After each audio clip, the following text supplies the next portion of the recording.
Good morning students. आज हम class 9th में जो हमारा एग्रीकल्चर टॉपिक चल रहा है उसके आगे का टॉपिक हम देखेंगे। सो डियर स्टूडेंट्स, आप इस वीडियो को बहुत अच्छे से इत्मीनान से पूरा देखें, ठीक है। अब हम स्टार्ट करते हैं अपना टॉपिक एग्रीकल्चर। देखेंगे यहाँ पर एक एग्ज़ाम्पल है, उस एग्ज़ाम्पल के माध्यम से समझेंगे एग्रीकल्चर किस तरह से होती है। Rinja lived with her family in a small village at outskirts of Dipu in Assam. Rinja जो है एक छोटे से गांव में अपने परिवार में रहती है।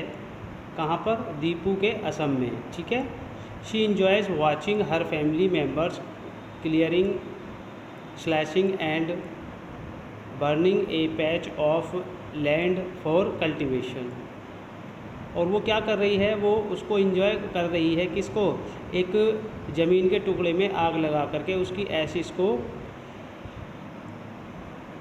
तैयार कर रही है कृषि के लिए। She often helps them in irrigating the fields with water running through a bamboo canal from the near by spring. यानी कि पास के झरने से वो अपने खेत में इरिगेशन के लिए पानी की व्यवस्था कर रही है, ठीक है। बैम्बू कैनाल यानी कि बैम्बू कैनाल के पास में। She loves the surroundings and wants to stay here. उसको उसके चारों तरफ का जो माहौल है बहुत अच्छा लगता है उसको, जहाँ पर वो रहती है। As long as she can but this little girl has no idea. परंतु इस छोटी लड़की को आइडिया नहीं है about the declining fertility of soil. परंतु जब इस सॉइल की फर्टिलिटी ख़त्म हो जाएगी and her families search for fresh a patch of land in the next season. और उसे इस बात का एहसास नहीं है कि उसके परिवार को अगले सीज़न में नए लैंड पैच की ज़रूरत पड़ेगी। पैच का मतलब है जहाँ पर एक भूमि का टुकड़ा है। ओके स्टूडेंट्स, अब देखेंगे यहाँ पर क्वेश्चनिंग दिए हुए हैं एक्टिविटी के माध्यम से। Can you name the typing of farming Rinja's family is engaged. कि किस तरह की जो कृषि में रिंजा के परिवार शामिल हैं या किस तरह की खेती उसके घर वाले कर रहे हैं।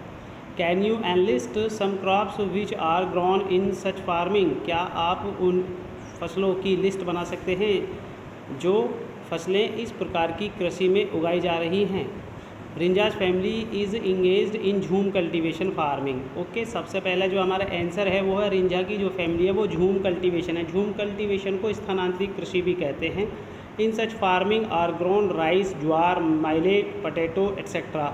इस तरह की खेती में rice, jowar, millet, potato etcetera crops grown की जाती हैं। Okay students, intensive subsistence farming देखेंगे। इंटेंसिव का मतलब होता है सघन, ठीक है। सब्सिस्टेंस फार्मिंग का मतलब होता उत्पादक जो जिन फसलों का किया जाता है।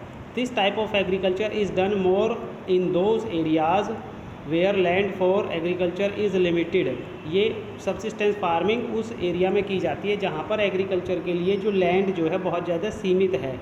And the density of population is high. और वहाँ पर क्या है, जनसंख्या बहुत अधिक है। In this type of agriculture, इस प्रकार की खेती में high amount of biochemical fertilisers and irrigation is use for higher production. यानी कि उच्च उत्पाद को लेने के लिए, यानी कि उत्पादकता को बढ़ाने के लिए इसमें बायोकेमिकल्स, फर्टिलाइजर्स और इरिगेशंस को बड़े पैमाने पर करना पड़ता है।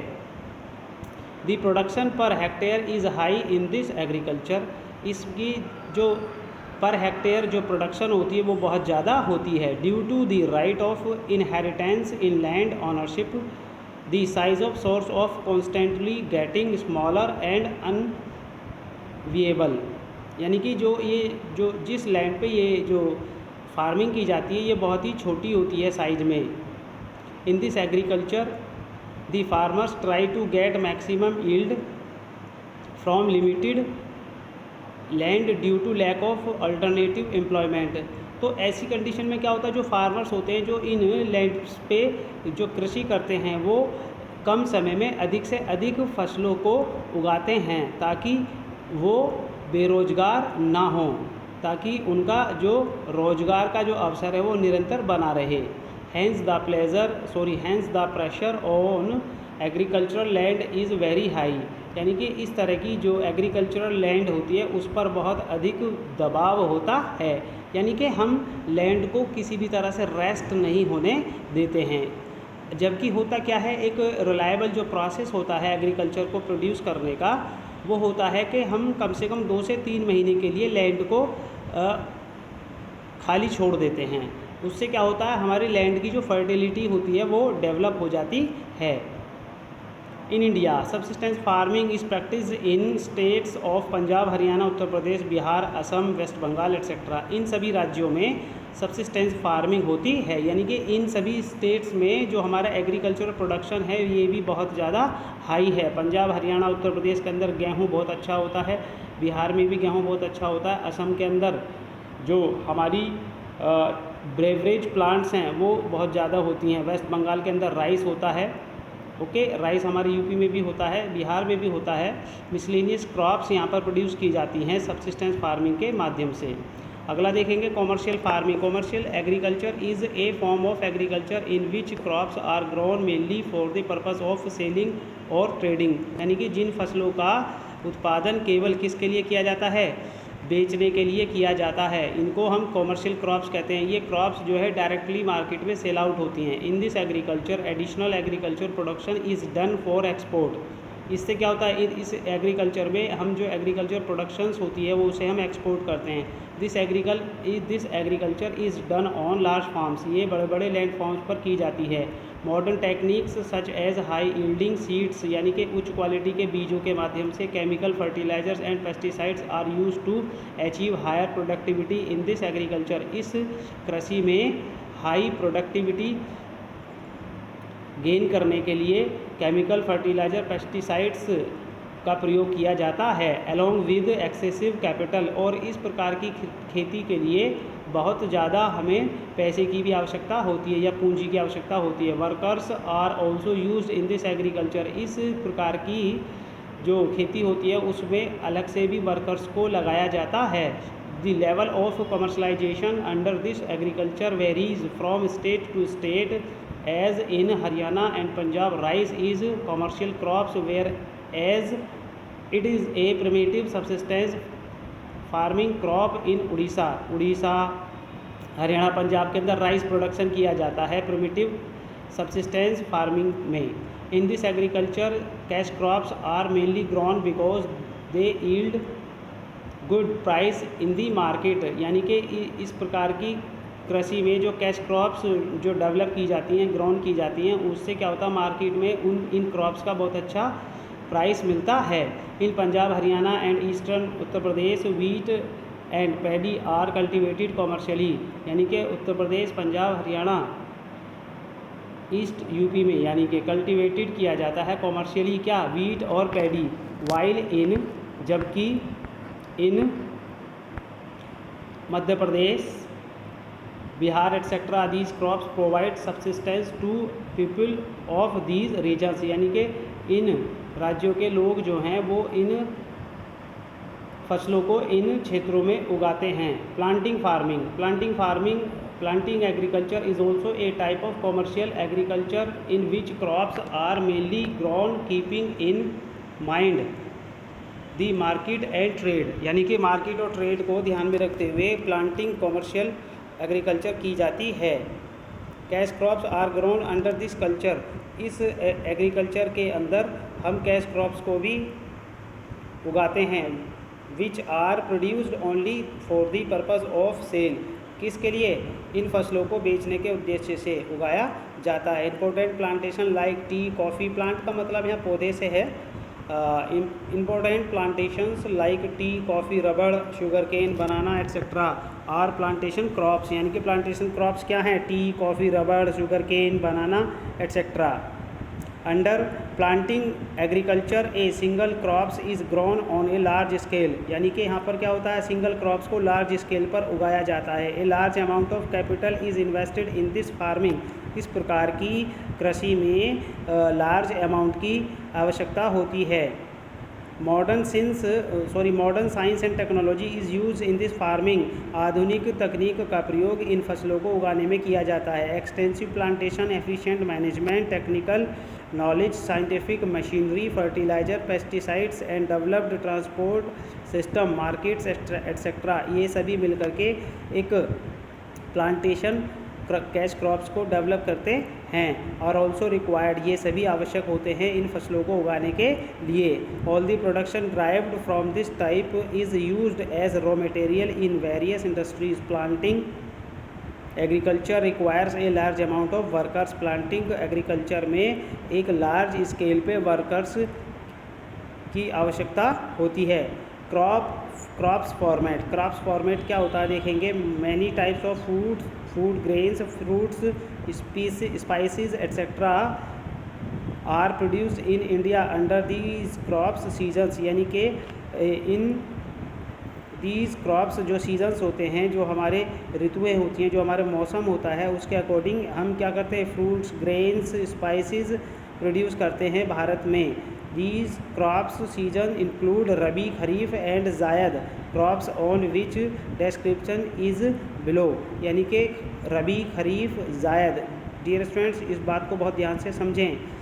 जो हमारी रबी, खरीफ और जायद की फसलें होती हैं, वो उसका जो डिस्क्रिप्शन है वो नीचे दिया जा रहा है, ध्यान से देखेंगे इसको।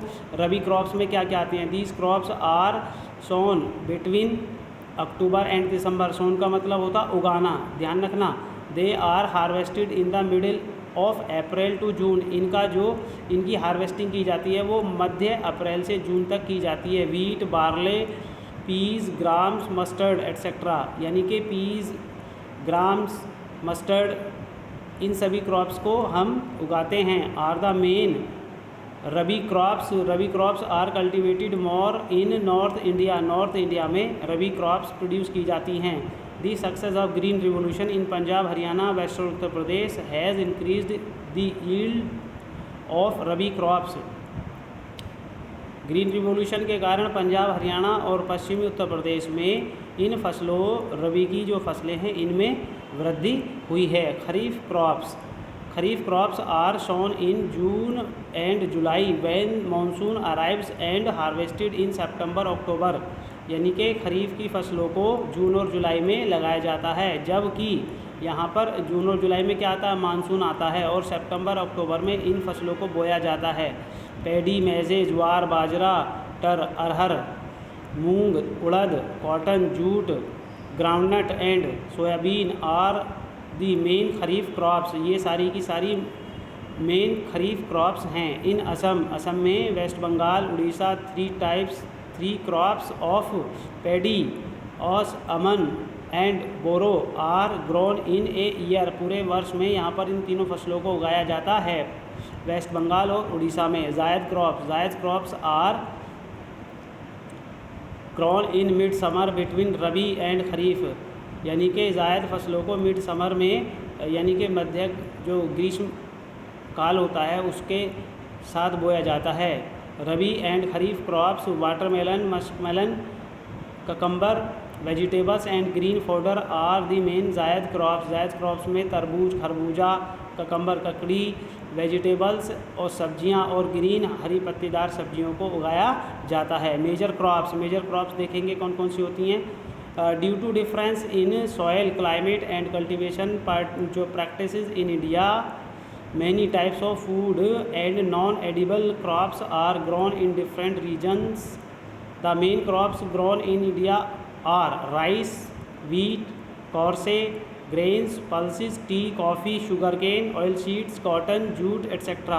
जो मेजर क्रॉप्स हैं हमारी वो क्या क्या होती हैं, wheat, coarse, grains, pulses, tea, coffee, sugar cane, oil seeds, cotton, jute etcetera. इन सभी फसलों को उगाया जाता है। अगला है हमारा rice.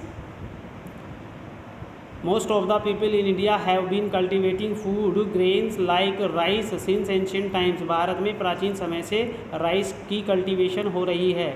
India is the largest producer of rice after China के बाद भारत विश्व में सबसे बड़ा चावल उत्पादक देश है।